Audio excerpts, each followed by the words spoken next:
Welcome to Booked, the bookstore education podcast brought to you by the American Booksellers Association. This episode is part of our Indies Introduced series, where we spotlight debut authors handpicked by booksellers from around the country. In each episode, a bookseller from the Indies Introduced panel will interview the author of a debut title featured in our program.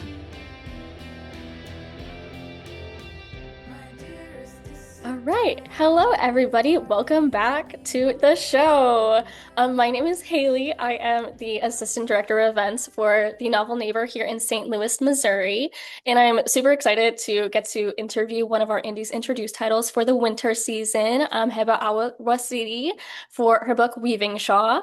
And if you don't know about the Indies Introduced experience, I would love to tell you about it. It is truly one of the best book selling experiences. You get to work with other booksellers to pick the best debut novels for the next season. And it is so amazing, so lovely. And I was so excited that I got to read Weavingshaw as one of the debut manuscripts. And this one was one of my top picks. So this feels extra special. It is this delicious gothic fantasy romance that is genuinely so good. And if you have people that love a romantic fantasy, who love general romantasy, this is the book for them. So I'm super excited to get to introduce you guys to Heba. So Heba Al-Wasity was inspired to write by her own experiences of being born an Iraqi refugee in Libya, growing up in Canada, and attending medical school in the UK. She has worked in emergency care and most recently in primary care, gaining firsthand insight into the ways that poverty and deprivation can lead to social inequalities. She currently lives with her husband near Manchester, England, just close enough to the moors to set her imagination alight. So everyone, welcome Heba! Thanks so much for having me. Honestly, you're so wonderful. So thank you so much. I'm so excited to be This here. is really a dream come true.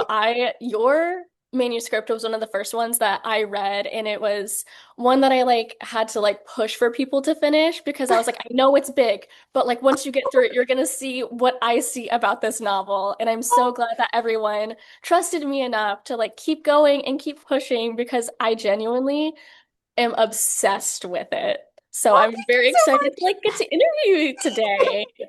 Thank you. Of course. So I guess my first question is just Weavingshaw is so beautiful in terms of the writing, the imagery. What kind of inspirations did you draw from when you wrote Weavingshaw? So the idea first came to me when I was I think a teenager. So I have two older sisters. My eldest sister, her name is May. She one time was inspired by Mary Shelley and Lord Byron, and then she gave us a prompt to write our own books because I don't know, she thought we were the next big thing, which come on. Anyways, she was write about a building that has a soul. So my middle sister went on to write about a school. I had the idea for Weavingshaw, but I never thought about writing it because life got very busy. So I went to uni, graduated, and I got graduated early during COVID. So I was forced to work the wards during one of the worst crises in modern medical history. And it was really depressing. It was really hard on me. Yeah. I got really depressed during that time. And I also developed insomnia. So I'd come home and I couldn't sleep because in my head I would just be hearing the bleeps and then I'd be thinking about all the patients I've seen. So the only way to be able to pass the time until my next shift was to write. So I wrote as a way of therapy rather than I generally did not think it was very good. So I did not think I was going to get published. I wrote just to kind of help me through a lot of the things I was seeing. So I think my experience on the wards and seeing a lot of people dying directly influenced Lena, who can see ghosts. So I have those. I live in the north as well. I live near the moors and Bronte country. That also very much influenced me as well.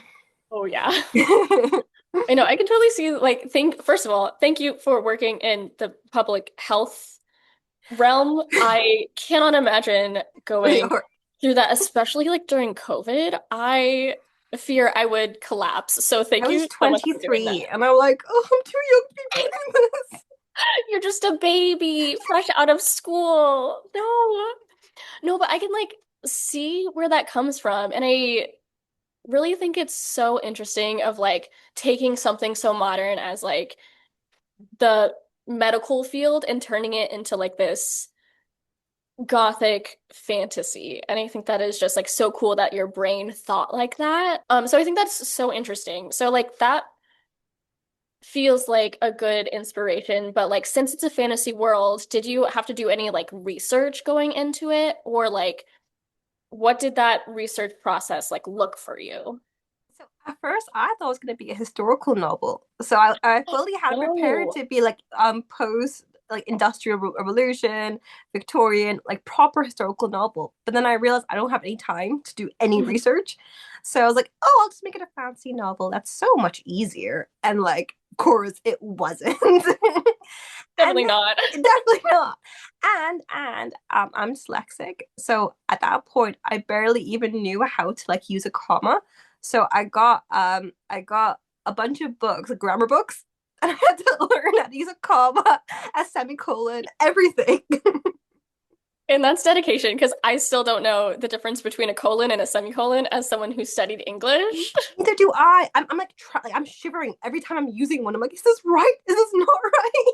No, punctuation will be the death of me because, like, the Oxford comma, I'm a really big fan of the Oxford comma, but apparently there are people out there that despise the Oxford I comma. read that, and then so then I get whenever I put an Oxford comma, my copy editors always take it out, and I'm like, am I right? Am I wrong? I don't Okay, know. I think you're right. I'm like fully convinced that an Oxford comma is the correct grammatical comma. You heard it here first, you guys. The Oxford comma is Go canon home and tell in grammar. everybody. So then, like, did you mentioned that you wanted it to be like a historical novel as for at first. Did you like base it off of any like Industrial Revolution? Was there anything else in history that like you wanted to draw upon then? So French Revolution. So a lot Hmm. of like the lower class trying to rise up against the ruling class. I based that a lot on the French Revolution, especially because England at the time, they were really scared the same thing might happen Hmm. at that time in their land. So they're like the aristocrats at the time were trying to do everything they can to like keep the keep everyone happy so that they don't rise up and put their own heads on like a silver platter. So Hmm. that kind of inspired how I build the country Moreland, in which the ruling class just wants to like starve out any signs of revolution. Your magic system is so like digestible in the sense that it's like we're touching on it super easily at the top where it's just Lena sees ghosts, but then as we like go through the story of Weavingshaw, more and more gets like unlocked to you as the reader. How did you develop your magic system and like specifically through the eyes of like Lena as she's discovering more and more of like this gothic world that she is now a part of? That's such a good question. So my sister, the one I was telling you about before, May, she is my first reader, and she's also like really mean. So she'll tell me exactly what I need to change. As So his sisters, you know? as sisters do, exactly. So then she's also like she'll read line by line, be like, oh, that's not very good. That's not very good. Change this, change that. But she's really good though. Everything she says is actually true, and it's really annoying. But so her main thing is that magical systems must follow rules, must be logical as well. You can't Mhm. just have magic for the sake of magic. There has to be rules to it. So then I think she really enforced that, and I really had her voice in my head every time I was like when I was writing. Where the system I'm writing, it has to kind of follow its own like rules and regulations for Yeah. it to like have grounding in this world. That's so cool that like your sister was actually like your first editor. Oh my, she still is. She's still just as mean. And I love that for you. I feel like me and my sister kind of did like the same thing growing up where like we were really into like Kingdom Hearts. So we would like write Kingdom Hearts fan fiction and we would like pass it to each other and my sister would be like, that's bad. And I'm like, I don't care. So I'm so glad that it's like a universal sister experience. Good for you. You said I don't care. I just like wilt. Like, oh my no. Like, I don't care. I'm like 8 or like 12 or something. I'm just like, I'm writing for the fun of it. And like, Older our older sister. sisters are both like, no, this has to be professional. How much older is your sister? She is 19 months older than me, so it's like Okay. pretty close. How old is your sister compared to She's you? 7 years older than me. 7 years. Oh, Yeah, so I I can care see so that. much what she thinks. Like to this day, I'm so like, do you like Do you like this? It's like instead of like parental approval, you were trying to find the sister this? Yeah, approval, constantly chasing that high. I still do. Exactly. And like it really paid off because your book is so beautiful. And I think like you blend so many things together. Like you blend story, you blend characters, atmosphere, like the magic system into like this gothic atmosphere. How did you weave all of those different things together? Thank you so much. So I think when I went into the book, I had a goal. So there's three main characters. One is Lena, one is St. Silas, and the third is Weavingshaw itself. So I wanted to make Weavingshaw as like fully faceted and like as multi-layered as all the other characters. And I wanted that atmosphere to kind of be a thread through the entire book. I actually didn't know I was writing a gothic novel when I first started. It was only when I sent to agents when they started saying, "Oh, this is very gothic." So I went back and I Huh. rewrote it. I threw in all the gothic like metaphors and like gothic themes that I just absolutely loved. Like I had so much fun just throwing in all I could into the It's story. so good. And then it was just a lot of fun, honestly. Yeah, and I feel like we've lost the art of a gothic novel. I feel like the Brontes did it best. I feel like you live in the best area to write a gothic novel, like your bio says. So I think it like all just makes sense. And I so, also had a minor obsession with Jane Eyre at some point in my life where like I watched every like adaptation, read the book, read the autobiography on like everything I could do about Jane Eyre. I did it. and like as you should, Jane Eyre is like a pivotal reading experience, I fear. No, I just really love that. And I think like you've really hit the heart of what a Gothic novel is, especially like in modern times. Like as we are in modern times, I think like we do have to talk about like the romantic fantasy versus romantasy and how this genre specifically has been shaped by the internet because there is a difference between romantasy and romantic fantasy. So how do you feel like the current state of both of these genres affected Weavingshaw? And then how do you think that you feel like you've expanded like this really popular genre within the fantasy space? So first of all, I'm just really excited that romancy and romantic fantasy is getting the like The popularity love it deserved, the finally love it deserves. deserves. Because I feel like just 10 years ago, like no one was taken seriously. If you're a woman and you're writing romantic, anything romantic is Mhm. automatically becomes like chick lit, and like even I love chick lit, but like that's not really what it is. So Yes. you're not taken seriously. But I think in this day and age, we've kind of shown how much of not only is it a good business move to publish a lot of romantic fantasy and like it's also like that's what people want and like, Hmm. we get so many cool authors doing such cool things in the genre. So I thought it was a romantasy. Once again, I thought I was writing a romantasy, but my agent was like, "No, you're not. No. No, you're writing a romantic fantasy." And like So it's distinct because if you go into something thinking that it's like a romantic fantasy and it ends up being like a romantasy, it's such a different divide that it's it's like so distinct. it is. And I think like the current state of the internet is like back and forth between the two. And like as, you know, like a writer and like a bookseller, we're able to differentiate that. And I Mm-hmm. think it's just so interesting seeing how the book community treats both of these genres and how they kind of go hand in hand. So the way I see, I think romantasy is kind of propelled by the characters like falling in love with each other. But romantic fantasy, it's more like a plot that propels them, and then that characters kind of happen to fall in love with each other as they go along. Both are so good because I think like one of our the basic stories of all books is character development and how characters relate to another, and like a very basic facet of that is like love. Mhm. So I think how both genres explore that is so beautiful. It's like I think 100 has probably influenced me, and I just just love the genre so much. Ooh, I truly just like I love to say like I am Novel Neighbor's romantasy girly number one.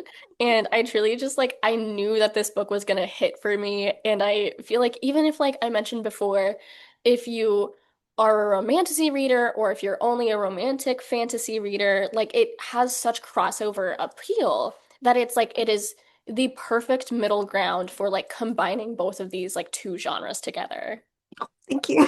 Word. No, and I love a little love story when there's stakes, and this feels like Mhm. there's so many stakes. Oh, the And stakes get even worse in the second book.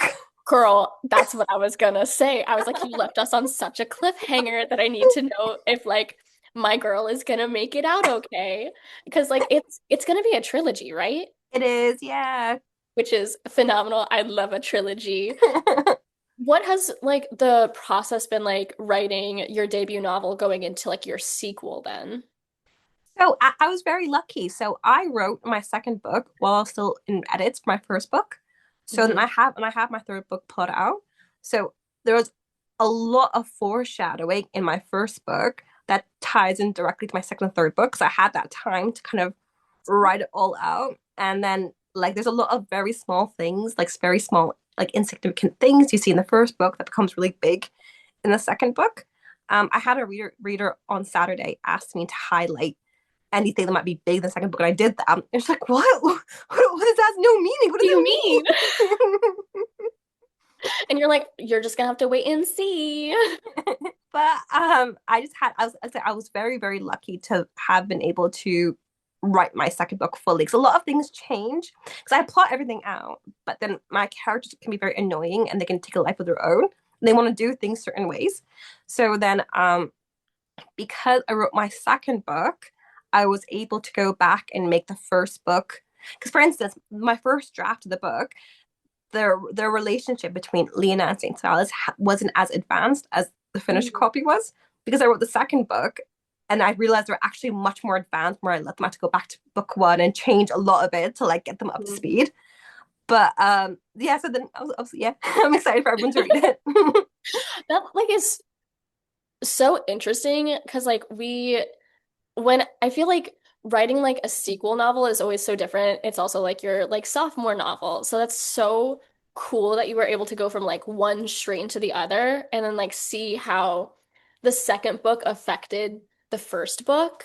And like you were able to like make those changes for it to like feel like it weaved through the first book and the second book. I was just very lucky that I had a really long time when I sent off my first edits, my editors, between them getting back to me. And I'm like, you know what? I'm just gonna be productive for once in my life. And I'm just like, It's right, really this paying second off. book. Can you tell us anything about the sequel yet, or are we still like still under wraps? I think we're slightly still under wraps, but there is going to be slightly devastating in some ways. I think there's a Oh, big secret that comes out, and it's going to be like I feel a bit mean doing it. I won't lie. so that means like the third book is just gonna like it's gonna taste so much sweeter when we get it. Hopefully, yeah.